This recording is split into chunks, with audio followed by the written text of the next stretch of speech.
Boa Olá, tarde. muito boa tarde a todos, sejam bem-vindos a esse Diálogos. Hoje, com o tema Parecer 05/2020 do Conselho Nacional de Educação e os encaminhamentos nas redes municipais de ensino. Nessa ocasião, a gente está recebendo as professoras Jane Haddad e Regina Schudo, recebem o professor Marcelo Malman, que é secretário municipal de Educação de Estrela e também presidente da Undime Rio Grande do Sul. Eu encaminho, então, para a professora Jane, para que ela dê sequência a esse diálogo com o professor Marcelo e a professora Regina Schudo. Tenham todos um excelente webinar. Boa tarde a todos. É com muito prazer que estamos aqui de volta nas nossas queridas segundas-feiras, né?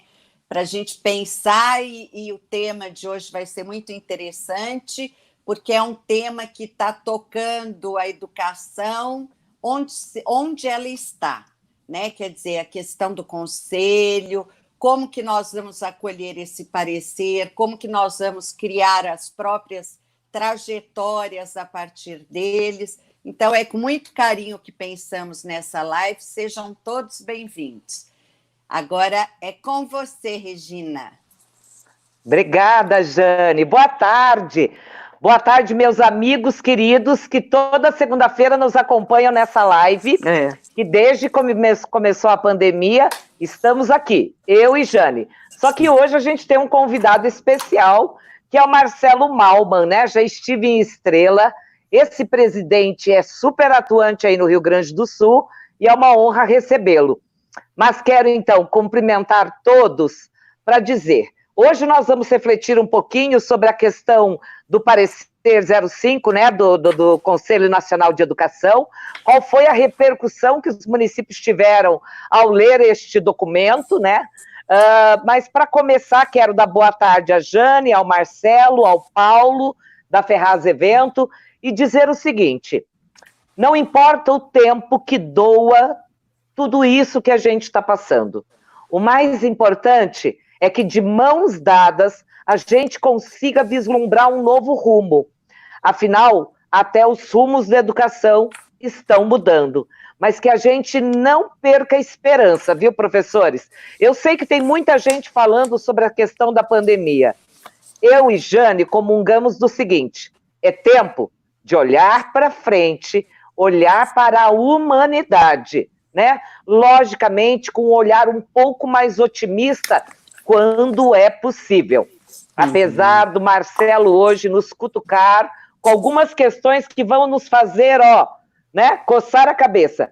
Marcelo, seja bem-vindo, e eu já vou começar com uma perguntinha, aí você já cumprimenta e depois já nos diz como é que foi o impacto do parecer para os municípios do Rio Grande do Sul, porque a gente tem acompanhado nacionalmente que talvez a expectativa das escolas públicas ou privadas era que o Ministério da Educação tivesse tomado a frente e tivesse colocado proposições de uma política nacional e não apenas orientações para cada rede.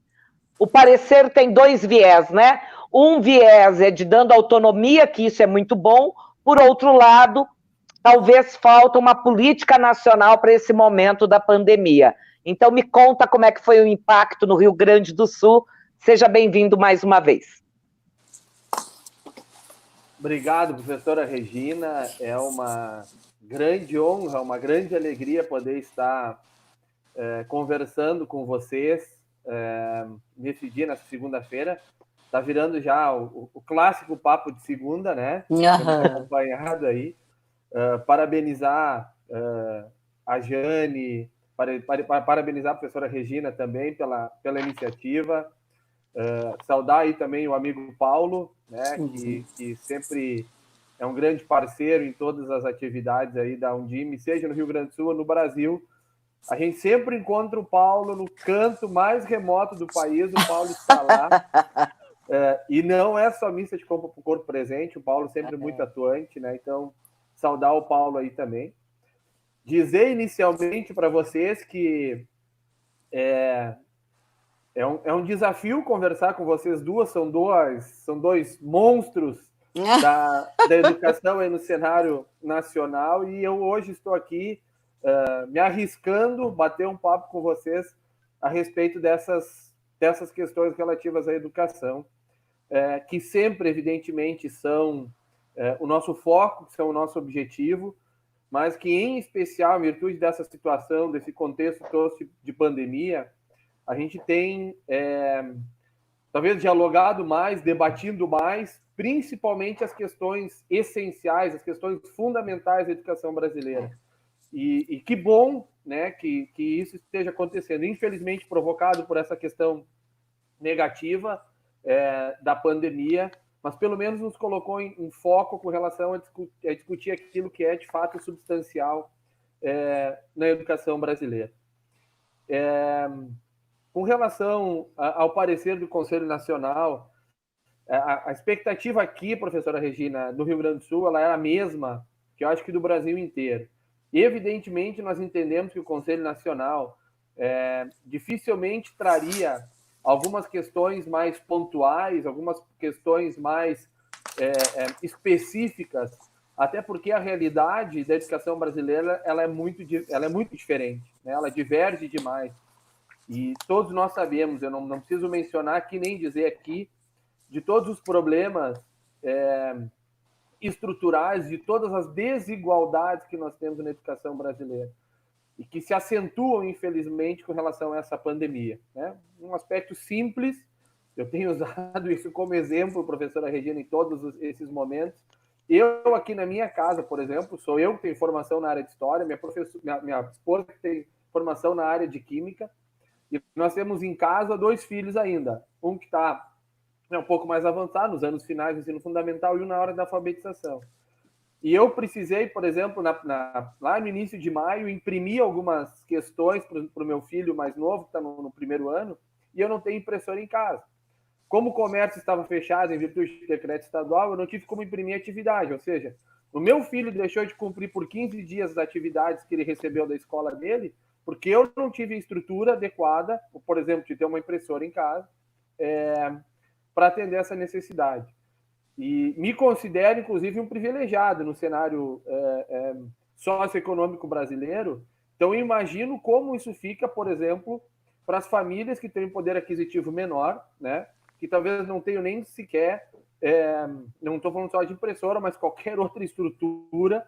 E aí já podemos entrar numa discussão, inclusive, de estrutura emocional, de conhecimento, inclusive, para poder prestar esse apoio que essas crianças precisam nesse momento. Mas a nossa expectativa era de que esse parecer ele pudesse ser um pouquinho mais objetivo, um pouquinho mais claro, que nos desse um pouquinho mais de segurança do que fazer. Eu acho que é isso que nós esperávamos do órgão máximo em termos de representatividade, que é o Conselho Nacional de Educação. Evidentemente, o viés da autonomia para cada regional, para cada território específico, ele é importante, mas eu acho que algumas questões estruturantes deveriam estar presentes nesse documento, e nisso a gente sente falta. Na verdade, professora Regina e professora Jane, eu acho que é um pouco desse papel que o próprio MEC, o próprio governo está deixando de executar, de dirigir, nesse momento de crise, a educação brasileira. Talvez esse papel que a gente está aqui cobrando positivamente, né, porque não são críticas negativas aí ao Conselho Nacional, a gente sabe de todo o compromisso que os conselheiros têm com a educação brasileira, mas eu acho que o protagonismo por parte do governo federal, por parte do MEC e do Conselho Nacional poderia ter sido um pouco maior. Acho que essa é a impressão que a gente tem. Ficamos, então, assim, um pouco angustiados com isso, o que também, assim, tentando me colocar um pouco no conselho, no lugar do Conselho Nacional, né? A gente tem que fazer muito isso nesse momento, se colocar no lugar do outro. Como a gente está vivendo um momento de incerteza e principalmente desconhecimento, a gente não sabe como agir nesse momento.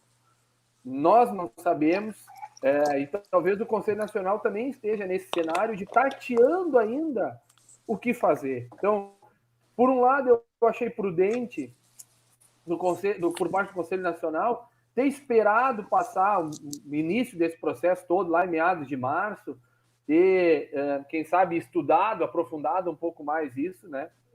Porque aqui, no caso específico do Rio Grande do Sul, por exemplo, o Conselho Estadual já emitiu uma normativa com relação à regulamentação, vamos dizer assim, do que se chamou de estudos domiciliares lá em meados de março já, logo que iniciou o processo de suspensão das atividades escolares.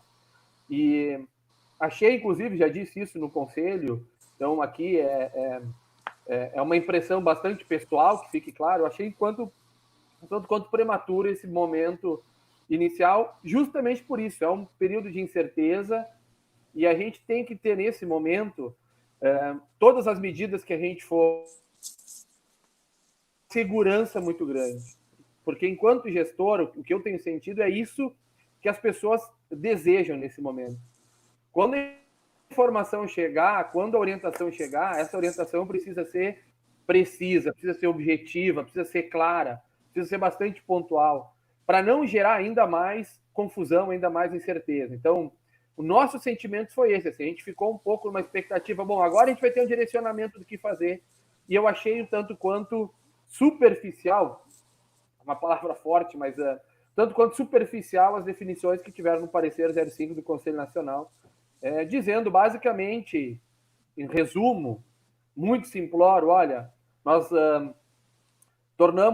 legalizamos, tornamos norma, neste momento de pandemia, os estudos domiciliares. E aí tem vários nomes para isso, né? EAD, estudo domiciliar, remota, etc, etc, etc. Não vou entrar aqui nessa discussão. E que cada conselho municipal, estadual, regulamente da melhor forma que achar necessário. Então, eu esperava um pouquinho mais, na verdade, para ser sincero, do Conselho Nacional, mas também, por outro lado, entendo um pouco da decisão que eles tomaram, porque é um momento de incerteza, de insegurança. Pois é, até porque é um parecer, né? Então ele dá as orientações e dá autonomia para os municípios. Por outro lado, como você colocou, com uma diversidade tão grande nesse país, de alunos que não têm acesso à internet, não temos como fazer aulas remotas, né? Seja síncrona ou assíncrona. Por exemplo, nós fizemos pesquisa com o município e tem alunos que não têm nem banda larga no celular. Então, só suporta o WhatsApp, não suporta receber um vídeo, por exemplo. Então, eu fico pensando o seguinte, Marcelo, creio que, como você disse, o Conselho Nacional fez aquilo que era possível, né? Vamos entender assim. Agora, o Ministério da Educação poderia entrar com uma política pública nacional, né? Nós estávamos dialogando outro dia com o Jimmy Ceará, né? A Aurélia dizendo, eu consegui a liberação de um canal de televisão, mas não tem ferramenta, não tem equipamento, não tem quem opere, não tenho como pagar, o que adianta? Então, será que nacionalmente não poderia ter criado uma política nacional para acalmar um pouco todo mundo, né? Até fico pensando, né? Eu e Jane falamos, ter um programa na rádio nacional, uma TV aberta nacionalmente, com algumas orientações, ou seja, de fato está faltando. Mas me conta, Marcelo, um pouco de como os municípios, os que você conhece, como Estrela tem feito, ou a exemplo de outro município, porque os exemplos são bem acolhedores. Como não há uma política nacional, a gente vai ter que se pautando de acordo com o que cada município está fazendo, vendo a realidade da gente, né? Então, conta para a gente como é que Estrela ou outro município estão fazendo com 6º ao 9º, por exemplo, né? Certo. Vamos lá. Acho que o primeiro aspecto, assim, pontuar qual é o posicionamento da Undime do Rio Grande do Sul com relação a essa questão. E aí a gente até pode citar alguns exemplos de como as coisas estão acontecendo aqui, tá? Mas a Undime tem tido um posicionamento muito claro de que as aulas precisam, ou preferencialmente, sejam recuperadas de forma presencial. Esse é o primeiro aspecto. Tá? Acho que é um posicionamento que nós, inclusive, brigamos, no bom sentido, aqui no Rio Grande do Sul, para que contasse no posicionamento da Undime Nacional, tanto que, se a gente for analisar o posicionamento da Undime Nacional, o primeiro item que consta lá é justamente esse, recuperação das aulas de forma presencial.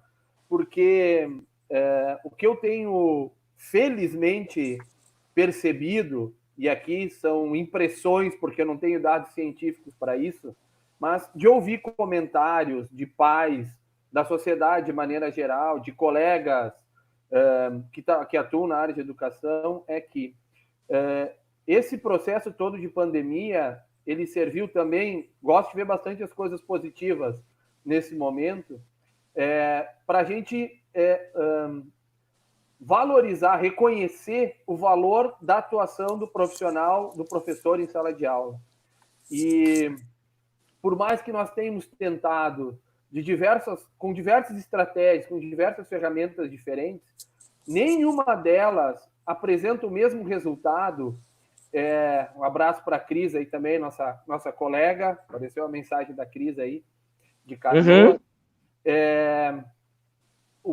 Nenhuma dessas ferramentas ou estratégias substitui, em termos de resultado e qualidade, aquilo que o professor faz em sala de aula com os seus alunos. Então, eu tenho percebido um reconhecimento social do papel do professor nesse processo, o que é muito positivo, né? A gente sempre tem que aprender com as lições, sejam elas as mais duras, como essa que está sendo agora. E eu acho que uma das principais lições que a gente tem aprendido é exatamente essa, a de, nem vou falar de resgate, mas de uma valorização do papel do professor e da relação professor-aluno em sala de aula. E é por isso que a Undime tem defendido a recuperação dessas aulas de forma presencial. Tá? Evidentemente, a gente não sabe quanto tempo nós vamos ficar parados, né? Aqui no Rio Grande do Sul, isso eu acho que é uma tendência nacional, pelo menos acho que em maio não se fala ainda em retorno, né? Tive uma reunião hoje, inclusive, aqui no município, onde me pareceu que essa perspectiva ainda vai ser muito maior, né? Ou seja, nós vamos entrar junho adentro sem ter atividades escolares. Porque se a ideia é justamente isolamento ou distanciamento social, que eu acho que é o que a gente tem feito, pelo menos aqui nós não trabalhamos assim com tanta ênfase, digo aqui Rio Grande do Sul, com a ideia de isolamento, ou seja, vamos ficar em casa e não vamos sair de casa. Aqui a gente tem trabalhado com a ideia do distanciamento social, né? Tu ainda tem uma liberdade para ir no supermercado, tu ainda tem uma liberdade, enfim, para ir, sei lá, pagar as contas no banco, que é o que a gente precisa fazer, apesar de não estar recebendo, as contas continuam vindo, né? Então, aqui a gente trabalha com a ideia de distanciamento social. E a suspensão das atividades escolares, ela tem essa função muito de diminuir a circulação de pessoas pela cidade, pelos ambientes, né? Se a gente for analisar, por exemplo, o caso de Estrela aqui, a gente tem cerca de 30% da população é de estudantes. Imagina esses 30% em casa que não estão circulando diariamente pelas ruas. Ou seja, existe uma efetividade muito grande nessa política de distanciamento social com a suspensão das atividades escolares. E é por isso que o meu sentimento, isso é um sentimento bem particular, professora Jane e professora Regina, é de que a última etapa do processo de abertura vai acontecer com as escolas. Justamente porque, vamos aí imaginar, citando Estrela como exemplo, que 30% da circulação de pessoas diminui quando a gente tem aulas suspensas. Então, o retorno gradativo dos setores econômicos, enfim, vai acontecer. E, por última etapa, a gente vai ter, imagino eu, as escolas, em especial as escolas de educação infantil, que daí a gente precisa ter um cuidado muito maior, e vocês duas, que são da área de educação infantil, sabem muito melhor do que eu isso. Então, assim, recuperar presencialmente, esse é o nosso foco. Como o período é muito grande, a gente não sabe se isso vai ser possível, o nosso segundo aspecto é que essa recuperação aconteça com atividades domiciliares, vamos chamar assim, quando do retorno das aulas, quando do retorno das atividades escolares. Por quê? Porque a gente imagina que esse distanciamento que a gente está vivendo hoje, e com um espaçamento muito grande, atividades que o professor envia para o aluno e por exemplo, foram enviadas em março e até hoje o aluno não tem o retorno dessa atividade, por exemplo. Não por incompetência ou por descaso do professor, mas é justamente porque não existe esse contato nesse momento. Se a ideia é o isolamento, é justamente para evitar o contato e a aglomeração de pessoas. Então, assim, fazer isso num período em que o contato diário entre o professor e o aluno vai acontecer, onde eles vão se encontrar na escola, onde o aluno vai poder tirar uma dúvida. Sobre a atividade que foi mencionada. Enfim, então, em último caso, no nosso posicionamento da Undime, tem sido a questão de validar essas atividades domiciliares que estão sendo executadas agora como horas letivas, como dias letivos. Apesar, Regina, de eu achar isso, claro que legalmente é necessário, né? Não se discute lei, e a lei, a medida provisória 934, a gente tem a obrigatoriedade dos 800 horas, mesmo não tendo os 200 dias letivos, né? Que desobriga, em resumo é isso que a 934, a MP 934 estabelece. Mas o que mais me preocupa com isso tudo é a aprendizagem do aluno. Não é a carga horária, não são os dias letivos, mas a aprendizagem do aluno. E este aluno, ele possui direitos de aprendizagem, ele possui garantia legal de direitos que a gente precisa desenvolver, né, garantir para esses alunos. Então, a minha grande preocupação é como a gente vai fazer isso. E aí, colocando assim a questão, imagino, inclusive, que a autonomia com que os alunos, por exemplo, dos anos finais, conseguem ter para fazer essas atividades facilita um pouco as atividades remotas, né? Mas eu destacaria aí 3 preocupações iniciais com a questão dessas atividades remotas.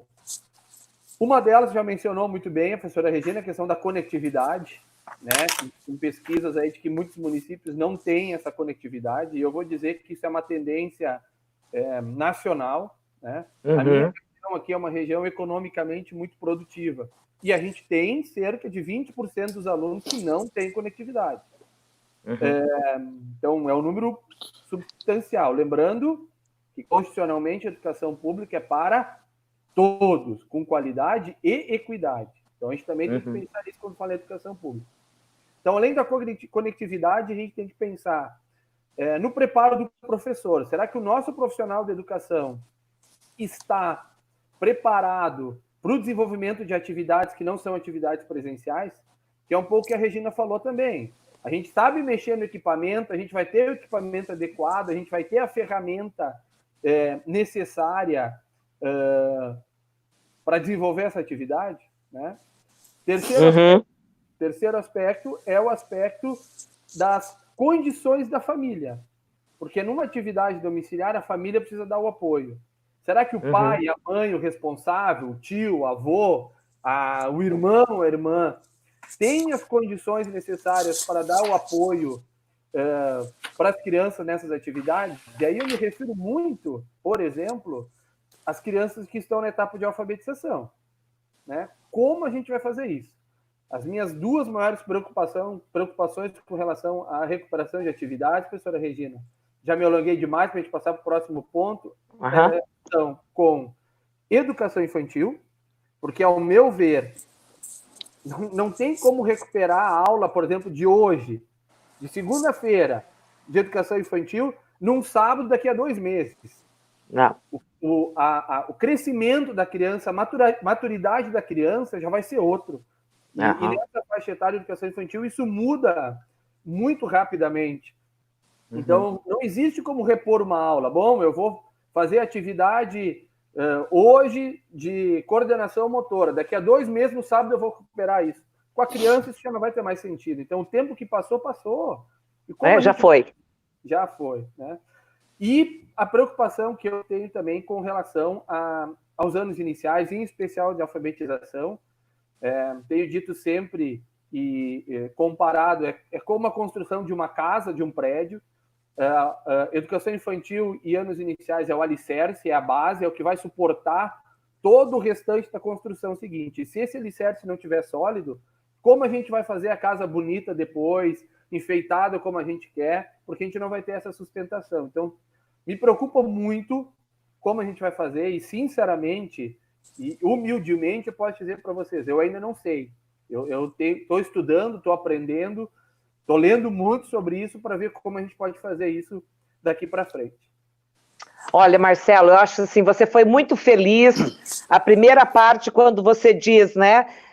Nesse momento nós temos que valorizar, e fica muito claro o papel do professor e das aulas presenciais, que é uma condição sine qua non, porque é por meio da interação com os nossos alunos que eles vão aprender. Qualquer atividade complementar, síncrona ou assíncrona, ou impressa, não importa, jamais vai substituir, de fato, a aula presencial com o professor. O parecer nesse ponto é favorável, porque ele diz nem que eu tenho que recuperar em 2021, 2022, e vamos atentar para quais são os direitos de aprendizagem para, de fato, garantir a aprendizagem, né? Então, acho que nesse ponto você foi muito feliz. Eu vou fazer uma pergunta que veio aqui na tela. Antes das perguntas que eu e Jane temos, que preparamos. A Janete Persetti pergunta, e será que a Undime já está preparando um protocolo? Quando voltar, né, como a China tem um protocolo de que mantém as crianças 1,5 metro distantes, máscara, medir temperatura.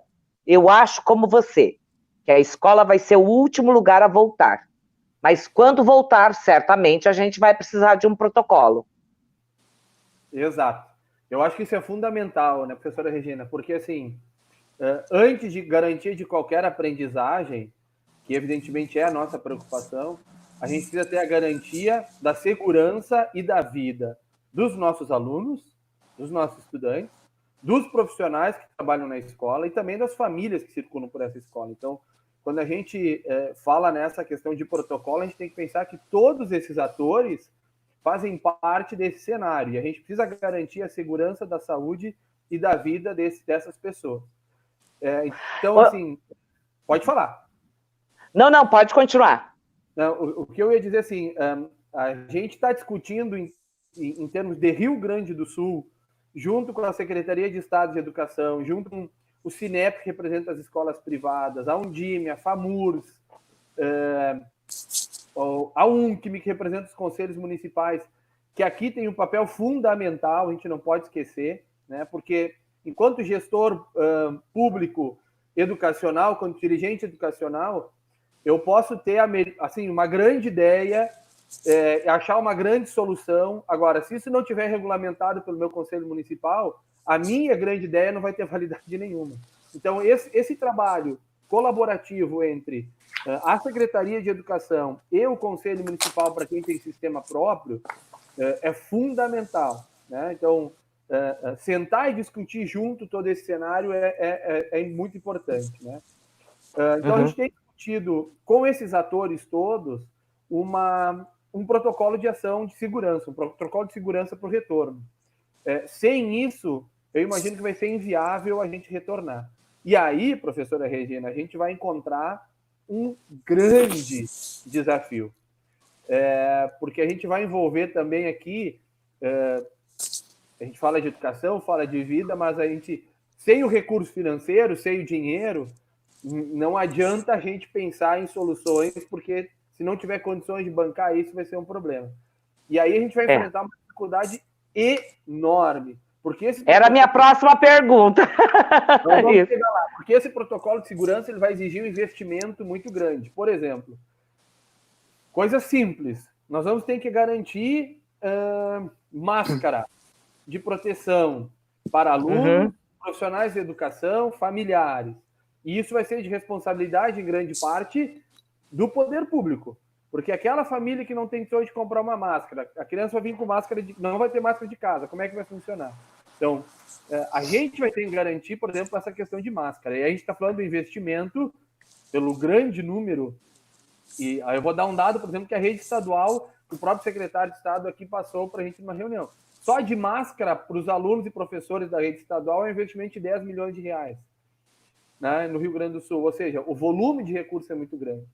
Nós vamos ter que garantir, por exemplo, álcool gel, higienização do espaço Aqui os protocolos falam higienização no máximo a cada 3 horas. Pensando que existe um contato dos alunos nas classes, enfim, toda a estrutura física da escola, nós vamos ter que ter uma equipe muito mais ampliada para atender essa questão de higienização. Sei lá, tapetes que vão ter que fazer higienização dos sapatos, por exemplo, não sei, e tantas outras coisas que a gente pode pensar por aí. Mas o que nós temos feito aqui no Rio Grande do Sul primeiro, estudado o que os outros países que já estão em um processo mais avançado do que o nosso, o que eles fizeram. O que eles fizeram e deu resultado positivo. O que eles fizeram e não deu resultado esperado. Ou seja, a gente tem tentado aprender já com os outros países que adotaram algumas medidas de protocolos de ação para o retorno. Para, a partir daí, a gente criar o nosso protocolo aqui do Rio Grande do Sul. Então, a gente tem, ao longo dessa semana ainda, mais uma reunião, pelo menos, para a gente avançar nesse processo. E quem sabe aí, para o final de maio, a gente... porque isso tudo precisa passar por uma análise, uma validação também de uma equipe técnica. Não sou eu, mas história, quer dizer, é a medida que a gente pode discutir e levantar esse cenário, mas evidentemente isso também vai ter que passar por uma equipe técnica da área da saúde, enfim, né, que tem o conhecimento necessário para nos dar essa validação e essa garantia que a gente está seguindo no caminho certo. Então, olha, Janete Persetti, Jane, já lhe passo a palavra. O que eu quero dizer, Marcelo, que então, para garantir um protocolo, nós vamos precisar de recurso financeiro, como você disse, né? E isso o Ministério da Educação ainda não se posicionou sobre esse fato. Agora, nós temos um outro problema, senhores secretários de Educação, e o Marcelo como presidente e como secretário. Veja lá, Jane, olha lá o problema. Como é que vai ficar o impacto financeiro, como é que tem ficado o impacto financeiro nesses quase 2 meses que nós já estamos de quarentena, porque baixou a arrecadação de todos os municípios, caiu o ICMS, cai também o valor do Fundeb, quer dizer, diminui também o Fundeb. Como é que na valorização dos profissionais da educação nós vamos assegurar a íntegra do salário, quando muitos municípios usam 90%, 100% para pagar a folha, né? E como é que nós vamos ter a garantia do Ministério da Educação para apoiar esse complemento por conta da baixa arrecadação? Será que nós vamos ter dinheiro para pagar tudo isso aí, Marcelo? Deixa eu entrar um pouquinho. Claro. Que eu acho que a gente vai ampliar um passo a mais nessa discussão. Eu estou aqui me coçando para pensar que nós temos uma oportunidade de vivenciar a educação como uma prática emocional. Eu acho que é isso que nós estamos fazendo hoje na prática. Uma outra questão, a situação está tão doída porque ela só tirou a maquiagem do furo que já existia. Né? Então, vamos pensar assim, o Ministério de Educação já tem muito tempo que nós não estamos conseguindo dialogar, já tem muito tempo que há uma enorme falha nas políticas públicas educacionais, né? Isso a gente já vinha debatendo isso aí ao longo do ano, dos outros anos. Então, o que acontece? Nós estamos num momento que a gente arrancou a maquiagem e está tudo cru. Eu acho que as questões que você traz, Marcelo, são muito pertinentes. Agora, eu gosto de pensar assim, quem sabe nesse momento a gente abre um guarda-chuva e cada coisa vai para o seu lugar. Porque eu tenho para mim que após a volta da pandemia, vai depender muito de como a gente vai viver esse momento, enquanto equipe, enquanto visibilidade que nós ganhamos, né? Porque a educação ela está lá no mesmo grupo dos motoboys, dos garis, né? Que era tudo invisível e de repente apareceram. Eu vejo assim, a gente tem que ir, que é muito que você falou no início, Marcelo, adaptar, né? O parecer foi um pouco precipitado, mas o parecer atende uma coisa que o mundo está buscando. São respostas. Se aparecer um guru aqui amanhã no Brasil e falar, vai por aqui, vai todo mundo. Porque a angústia do ser humano é ter que lidar com a falta de resposta, ainda mais nós educadores, né, que temos resposta para tudo. Então, o momento agora é de vazio mesmo. Agora, é nesse vazio que nós vamos renascer enquanto educação, como prática emocional. Vamos ter que pôr gel, sim, mas isso é consequência de como nós vamos viver isso. Como que você está trazendo a ideia para a gente? É jogar lente de aumento mesmo. Olha, nós temos A, B e C. Quando você traz os 3 pontos, conectividade, formação de professores e condições da família, é por aí. Como nós vamos, né? Nova York deu um show levando os ônibus com conectividade. Nós temos que nos unir enquanto educadores e pressionarmos o Ministério de Educação para que abra um canal, para que faça chegar algo que todos os municípios tenham.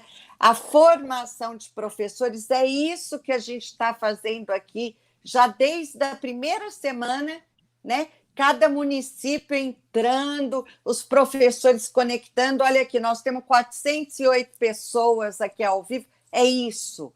Mas, assim, quando você fala do alicerce da casa, Marcelo, é bárbaro, porque esse alicerce somos todos nós agora, todos nós. É verdade, Jane, ótimo. Eu ia até falar para depois você me falar um pouquinho sobre o professor, Jane. Vai lá, Marcelo. Agora você tem duas colocações, vai lá. Sim, são 2 colocações que parecem 2 coisas distintas, mas uma coisa está exatamente ligada à outra. Uma é questão financeira e outra questão emocional. Eu acho que são 2 pontos essenciais desse processo todo, tá? Então, sendo um pouco didático sobre questão financeira, a professora Regina colocou muito bem, a gente vai passar por um período.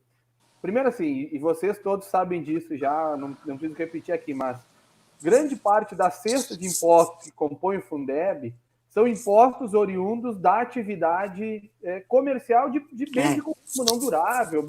É isso que movimenta os fundos estaduais, né? Porque são vários fundos no país. Então, cada fundo tem a movimentação, é o ICMS, enfim, é recurso que vem basicamente quando o dinheiro circula. Para a gente poder ter recurso no Fundeb, a gente necessariamente vai ter recurso circulando nos municípios e no Estado, que grande parte da cesta de impostos do Fundeb são recursos oriundos de impostos municipais e estaduais. Então, esse é um ponto.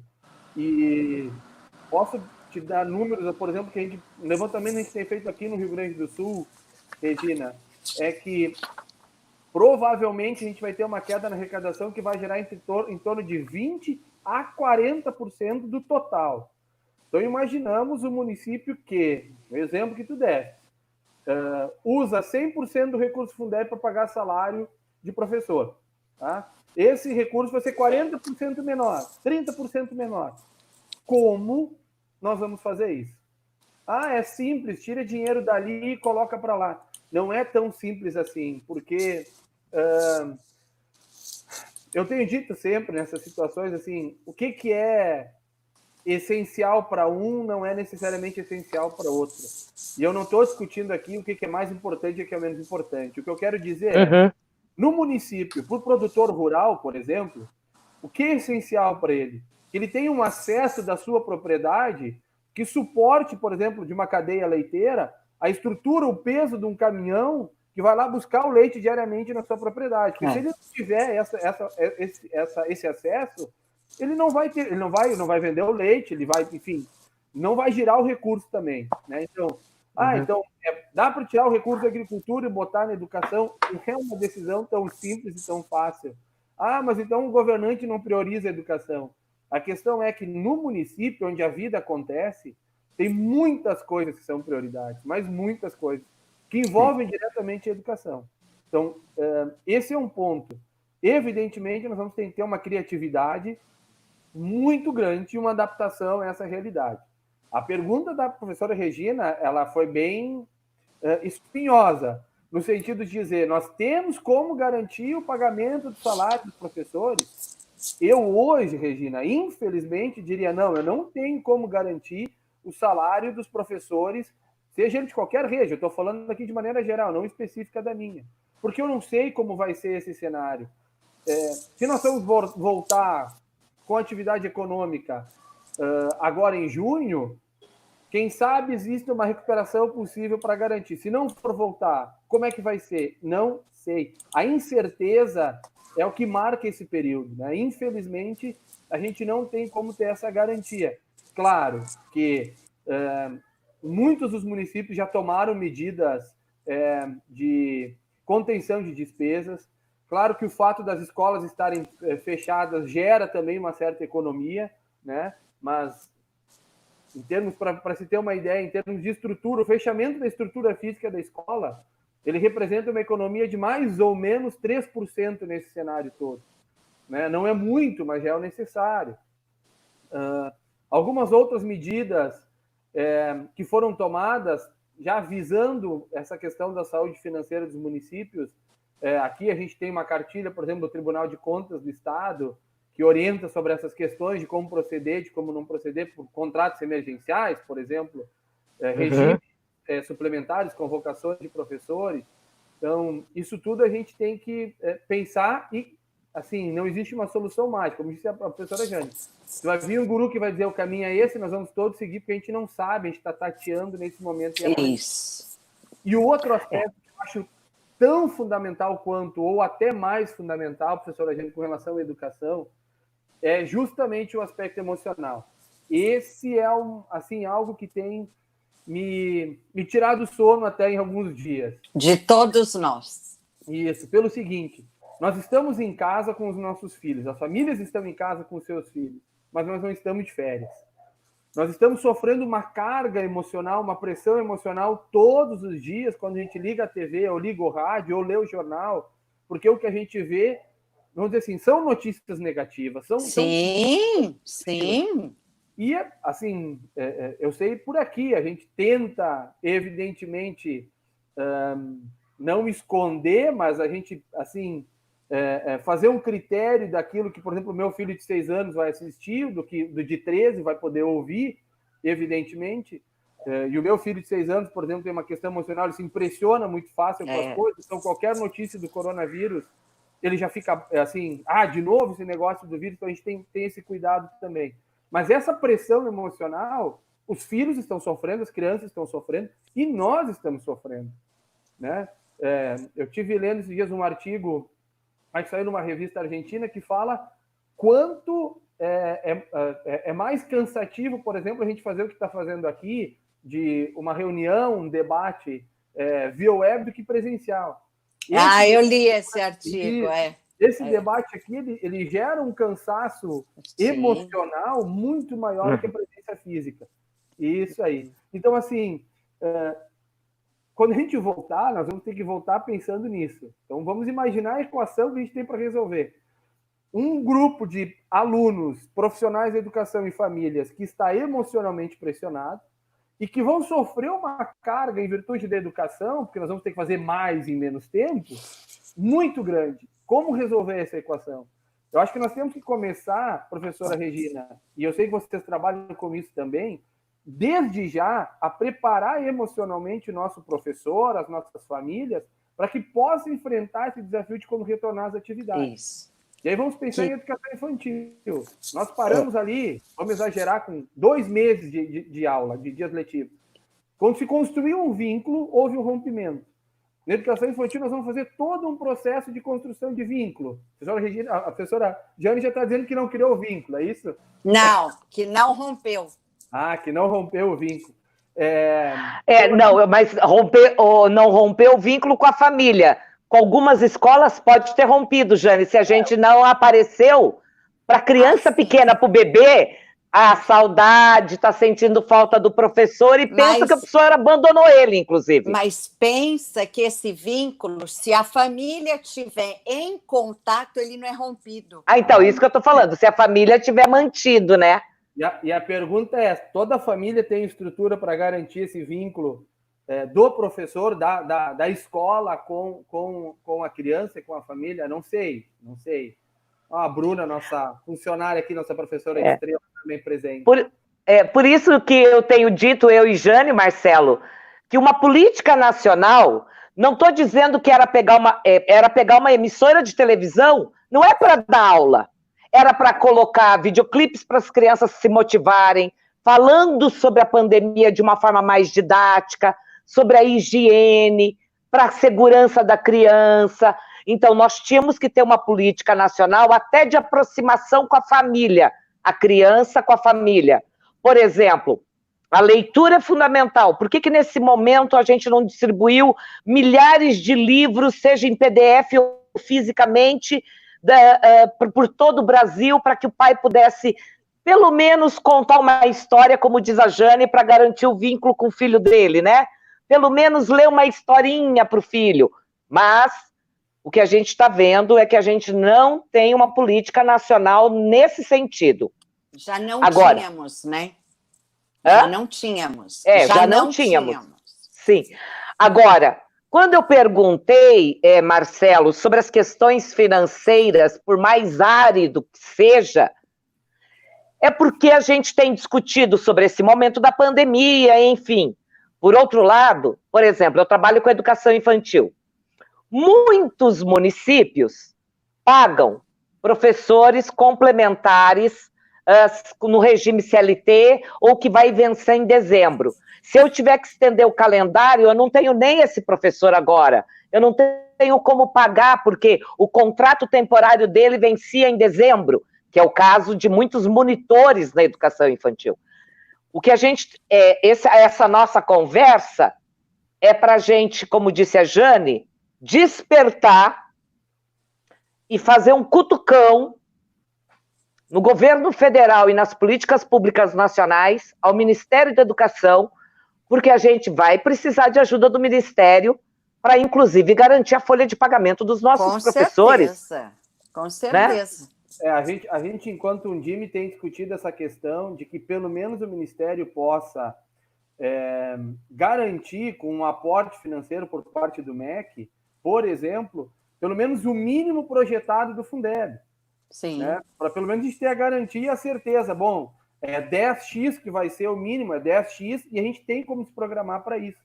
Porque hoje a gente não sabe qual vai ser essa programação. Eu não sei se eu vou ter 10, se eu vou ter 5, se eu vou ter 20, se eu vou ter 3. A gente não sabe. Então, tu não tem nem como se planejar, porque isso depende da arrecadação. Então, se a gente tivesse por parte do MEC, e o que a gente tem visto é que o MEC pretende utilizar o PAR, para quem é dos municípios, o Plano de Ação Articulada, para, a partir dali, pensar em alguma ajuda financeira. Eu acho que essa ajuda financeira, e essa é a minha opinião, é isso que eu tenho defendido, por exemplo, na reunião da Undime Nacional, é de que exista por parte do MEC uma política que garanta pelo menos o mínimo projetado do Fundeb. Evidentemente, eu não tenho esse número e não tenho conhecimento para isso, teria que buscar, para ver qual é o volume de recursos que a gente está falando por parte disso. Porque o MEC também, evidentemente, vai passar, já passou por cortes, vai passar por cortes, né? Pois é, mas é nesse momento que eu acho que cabe a esses movimentos da Undime a se posicionar, aquela coisa, antes da resposta de ser dada. Isso, exatamente, né? Que é o que a gente tem conversado. E com relação ao que a professora Jane vem colocando de ausência de uma política nacional, já antes disso, eu, particularmente, tenho uma opinião que, sobre a educação básica, a gente há muitos anos, não tem uma política educacional clara. Eu também. A gente teve alguns movimentos e algumas ações pontuais. Avanços, mas também bloqueios, né? Isso aí. E não uma política que...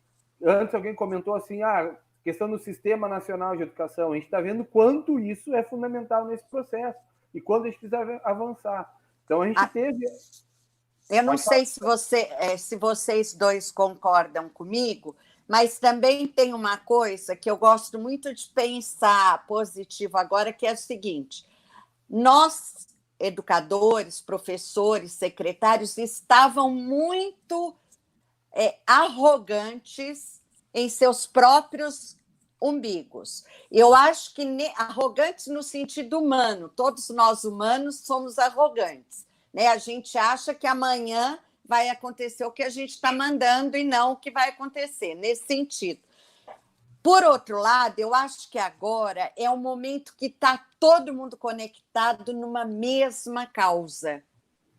Melhoria da educação, permanência da educação, não rompimento. É um momento riquíssimo para essas imposições que você está trazendo, Marcelo. Eu concordo. Até porque... Pode falar, professora. Não, só ia dizer o que a Jane está dizendo, olha como é importante. Nós temos um problema de um cenário nacional e mundial, e cada um fazendo uma atividade, um trabalho no seu município caladamente. Meu Deus, quando é que a gente vai se unir para desejar a qualidade da educação e a equidade com o direito da valorização do professor, garantir isso na íntegra, né? Quer dizer, eu tenho garantido agora a merenda para a criança que está com fome, mas como é que eu vou ter segurança para garantir o mínimo do professor, que já é pouco, e garantir o mínimo? E o que você está falando, nós estamos com um exemplo aí, não é para a gente se posicionar, mas está mantido o Enem, boa parte dos alunos não estão tendo acesso, não tem como se conectar. Cadê a equidade aí? Cadê a equidade que eles estão falando tão bonito aí? É isso que eu falo, né? É um momento muito rico para isso. O que a gente tem que pensar sempre, e nesse momento, acho que a professora já me colocou, um momento muito rico para a gente discutir isso. E no começo eu disse, bom, a gente está, pelo menos, debatendo as questões essenciais, fundamentais da educação nesse momento. Só que, por outro lado, a partir do momento que a gente faz... Existe essa possibilidade, alguém botou até na frase aí, que a gente está com o melhor e o pior da educação nesse momento. O próprio fato, por exemplo, do debate que está tendo no Congresso Nacional com relação à medida provisória 934, né, para que se torne lei. São, se não me falha a memória, 229 emendas, onde, por exemplo, se cogita a possibilidade de tornar regra o ensino, vou chamar de ensino EAD, tá? Eu vou entrar em questões aí de conceituais. O que é, o que não é. Mas, de forma geral, o ensino domiciliar. Ou seja, eu vou poder mandar atividade, vou poder ensinar de casa sem a relação, por exemplo, direta do aluno e do professor. Isso também está sendo discutido hoje. Que já era uma proposta de muita gente que está lá, né? Isso. Então, a gente tem que ter muito cuidado nesse momento de saber aproveitar, sim, mas ter a consciência de que nós vamos ter muitos desafios e muitos obstáculos. Eu não quero aqui ser pessimista, mas de dizer, não, o desafio, mas o desafio ele é grande. E que bom, porque eu acredito muito que a gente se movimenta mais quando a gente é desafiado, né? Na história, que é a minha área de formação, tem uma tendência que diz que a sociedade se desenvolve conforme a necessidade, ou seja, conforme ela é cutucada, conforme ela é exigida, ela cresce, né? Exemplo simples, a questão climática na Europa faz com que eles tenham que desenvolver muito mais tecnologia para a produção agrícola, por exemplo, do que talvez aqui no Brasil, onde, durante muito tempo, não dava nem plantar, nascia por conta, né? Então, assim, essa questão da necessidade, essa provocação a qual a gente está passando nesse momento, ela é fundamental para isso, para a gente poder discutir essas questões essenciais da educação. Bom, gente, meu filho está aqui na janela do lado, aqui, já me abanando. Ai, que amorzinho. Ei, gente, eu acho que eu vou convidar o Marcelo, Jane, para uma próxima live, para falarmos não das questões das políticas nacionais, claro, da política nacional, mas dando ênfase à competência socioemocional, porque o Marcelo é campeão de fazer esse trabalho lá em Estrela. Marcelo, você aceita o convite? Fiz ao vivo o convite. Olha, aceito o convite, mas eu quero dizer que, ao contrário de vocês, como eu já disse antes, eu dou meu espetáculo. Assim, eu acredito particularmente, a professora Regina sabe disso, eu digo sempre que eu vi vários professores da rede aí participando, e diretores da rede aqui do município também, mas eu sempre digo para eles que 70% da educação se faz no coração e 30% é o racional. Ou seja, Perfeito. é o emocional. E aqui são números estatísticos, assim, tá? Não é científico, tá? Mas é uma percepção para passar a mensagem de que a educação, em grande parte, ela passa pela construção emocional. A partir do momento que eu tenho um laço estabelecido emocionalmente com o meu aluno, eu vou fazer movimentar o mundo. Tá? Exatamente. A gente vai criar coisas inimagináveis juntos com os nossos alunos. Mas, para isso, esse lado emocional precisa ser sólido, ser construído. E eu acho que, e não é por demérito, nada disso, é por questões históricas mesmo, o Brasil, de maneira geral, ingressou essa discussão muito mais tarde do que outros países, como, por exemplo, Estados Unidos. E eu não sou muito a favor do modelo norte-americano de educação, mas na questão emocional, por exemplo, eles estão pelo menos há 20 anos, aí 15 anos... 20 anos. Então, eu acho que a gente precisa discutir isso, e nada melhor que esse momento que a gente está vivendo, de pandemia, onde a gente precisa exercitar diariamente isso.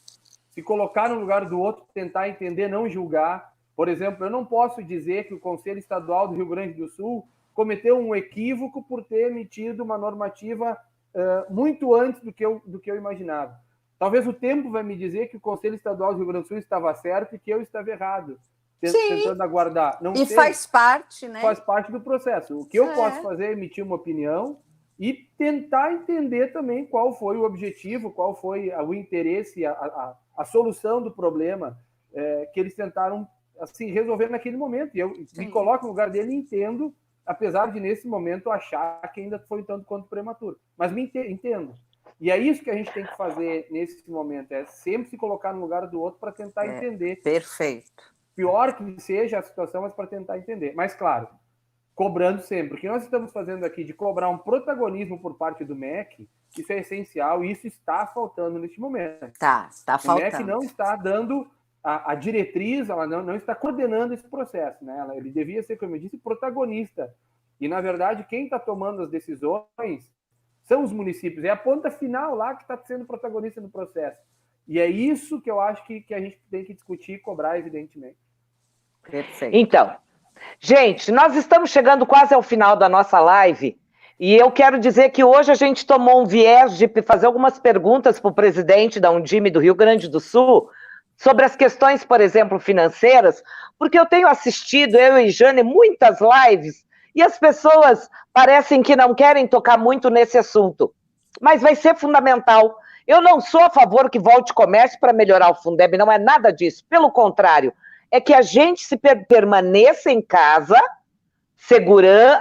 com a segurança dos nossos alunos, cuidando da nossa saúde, da saúde dos nossos entes queridos, dos nossos alunos, mas que o governo olhe para que ele consiga cobrir esse rombo que vai ter nas questões orçamentárias de cada município, né? E é por isso que, então, hoje a gente trouxe à tona um pouco essa situação.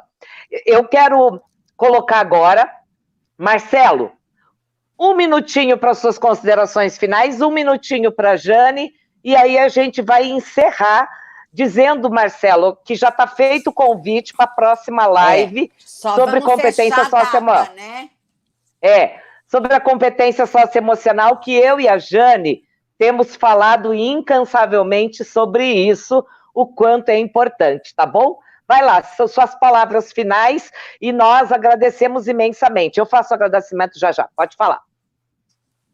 Na verdade, eu que agradeço a oportunidade de dizer para vocês mais uma vez que é uma honra poder estar dividindo a tela aí com vocês, me arriscando em dar uns pitacos aí, porque não tenho, evidentemente, o conhecimento todo que vocês têm, mas a gente é metido, assim, como ser humano a gente é metido, a gente dá os pitacos. Todos então, nós. Dizer para vocês que foi assim, uma honra enorme poder estar debatendo com vocês. Evidentemente, professora Regina, discutir competência socioemocional na escola, pode me chamar sempre, a qualquer momento, a qualquer tempo, estarei sempre à disposição, principalmente para vocês, né? A Regina, que é uma grande amiga que conquistei ao longo dessa trajetória à frente da Secretaria de Educação aqui do município. E, assim, como eu disse no começo, eu gosto muito de tirar aspectos positivos, e para quem já ouviu as outras lives da qual eu participei, talvez se torne repetitivo, mas algumas lições positivas a gente tem tirado disso. Uma delas, como eu disse, é o reconhecimento, a valorização do professor. Eu acho que a família está retomando a preocupação com a vida escolar do filho, também é fundamental, né? Uhum. Nós estamos discutindo o que é a essência na educação nesse momento. Então, assim, vou aproveitar que apareceu a Adriana Chardon, ali, a minha assessora aqui na secretaria, ela está de aniversário hoje. Oh, parabéns! Completando 21 aninhos, né, Adriana? Oh, que bom! Ai, Adriana! Então, um beijo para a Adriana. E um beijo para todas vocês aí também, aproveitar que passamos o domingo do Dia das Mães. Alguém colocou ali numa mensagem que a gente está com vontade de abraçar, que a gente está com vontade de demonstrar o nosso carinho. Então, para todas as mães, um abraço, que eu tenho certeza que ali na frente a gente vai poder fisicamente poder dar de verdade a cada um. Mas um grande abraço e obrigado pela oportunidade. Eu que agradeço. Bom, pegando as palavras do Marcelo e dessa live, assim, adorei, porque eu acho que todos nós aqui estamos nesse movimento de pensar mesmo, e as habilidades socioemocionais nesse momento, elas nos convidam a repensar o sentido da educação, né? Então, aquela coisa do que é a educação é sempre frente a um conflito emocional que a gente desarruma. Então, é por isso que eu acredito que nenhum vínculo será rompido, a não ser que realmente a gente não encontre uma forma de conversar, e conversar que eu falo é através de todos os canais. Eu acredito que a gente está podendo exercitar a educação como uma prática emocional, começando pelas nossas próprias fragilidades, né? Com certeza, nós sairemos dessa pandemia melhores frágeis, né? Eu falo muito que a gente vai aprender a falhar melhor, porque somos humanos, né? Então, meu convite é que vamos falhar todos juntos, sem aquele dedo de juízo, né? Eu acho que o momento é agora, porque se nós estamos aqui nessa segunda-feira discutindo educação, é porque nós estamos vivos. E se nós estamos vivos, é o nosso compromisso ético com a educação brasileira. Jane, isso mesmo. Gente, eu não tenho palavras para agradecer ao Rio Grande do Sul. Eu percorri esse estado por várias cidades, vários encontros da Undime. Olha, estou vendo ali que a Cleia de Sapiranga, Venâncio Aires, enfim, um monte de gente. Os meus amigos aí de Estrela, muito obrigado. Marcelo, por ter aceito o convite. Jane, minha parceira.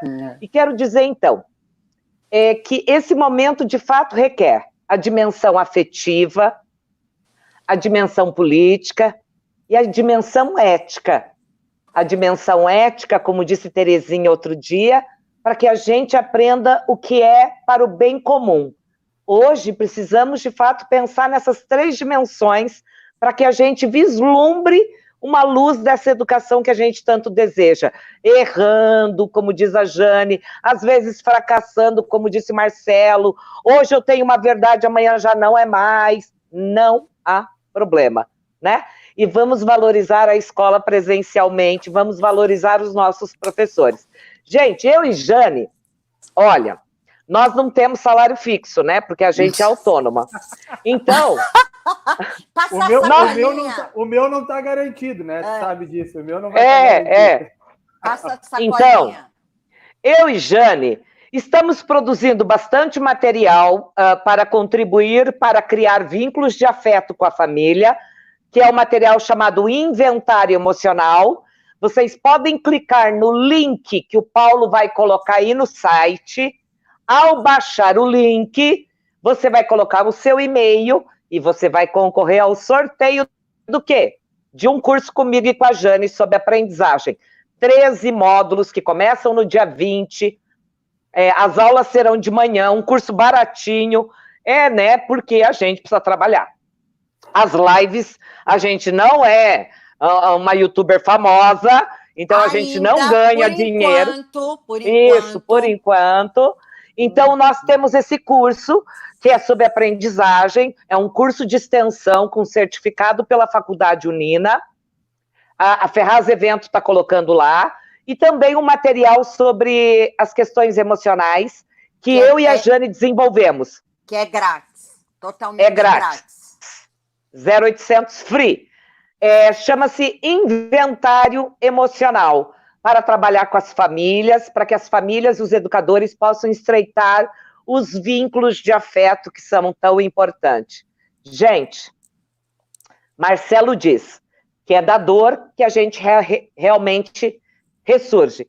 Marcelo, na minha religiosidade, na minha espiritualidade, eu já até usei isso em outras lives, é para dizer que a flor de lótus, que é o símbolo, né, enfim, de paz, da espiritualidade, do amor, é uma flor rara. No Brasil ela é cultivada também, mas a flor de lótus nasce da lama. A flor de lótus só nasce quando há o lodo. Então, eu tenho certeza, como a Jane disse, nós vamos ser melhores, né?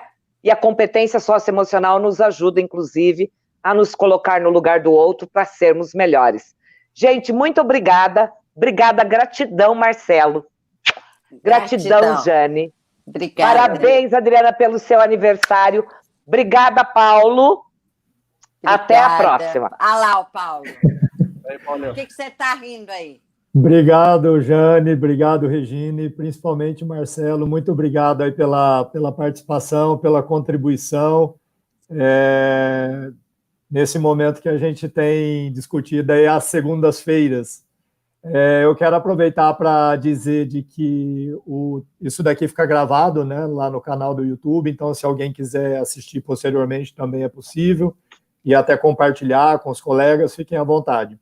E só reforçando a questão do sorteio que a professora Regina disse, eu coloquei 2 links aí. Um é para baixar o material, e através desse link aí também concorre-se a uma vaga. E coloquei também um link do Facebook, porque também está sendo feito um sorteio via Facebook. Então, são 2 possibilidades de participar. Uma através do link que baixa o material, que é uma vaga, e outra através do Facebook, que é outra vaga. Então, são 2 chances de ganhar, vamos dizer assim, tá bom? Muito obrigado e até semana que vem, então. Até.